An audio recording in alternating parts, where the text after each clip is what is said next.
ভয় পাওয়াটা স্বাভাবিক, কিন্তু ভয় পেয়ে পড়ে থাকলে চলবে না। তোমাকে উঠে দাঁড়াতে হবে, ফাইট দিতে হবে এবং হেরে গেলে আবারও নতুন করে নতুন উদ্যমে সবটা শুরু করার সাহস রাখতে হবে। মাঝে মাঝে মনে হয় একটু বেশি বড় বড় কথা বলে ফেলছি। কোথা থেকে শিখছি আমি? যাই হোক, মিডকেস আর্ট পর্ব 2। আমি তো বলেইছি মিডকেসটা আমাকে আমার বাবা তৈরি করে দিয়েছেন। কেন তৈরি করে দিয়েছেন সেটাও আমি আগের ভিডিওতে বলেছি, যারা যারা দেখোনি তারা এক্ষুনি গিয়ে দেখে এসো। আর মিডকেসটার উপর আমি কোনো কলকার ডিজাইন রাখিনি, ভেবেছি নতুন কিছু ট্রাই করব। সেটাকেই দেখতে দেখতে লোকশিল্পের আইডিয়াটা মাথায় আসলো, তো এটাই করা শুরু করেছি।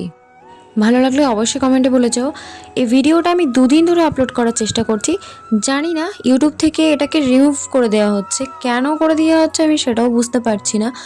2 দিন আপলোড করেছি, 2 দিনই এরকম হয়েছে। কেন এরকম ইস্যু হচ্ছে তোমরা যদি কেউ জেনে থাকো অবশ্যই কমেন্টে একটু বলে যাও, আমি বুঝতে পারছি না। তোমরাও যদি আমার থেকে বিভিন্ন ধরনের জিনিস কাস্টমাইজ করাতে চাও তাহলে স্ক্রিনে দেওয়া নাম্বারে হোয়াটসঅ্যাপ করবে। থার্ড পার্ট খুব তাড়াতাড়ি দিতে চলেছি, দেখতে থাকো। আর এটা কেমন হয়েছে অবশ্যই কমেন্টে বলে যাবে।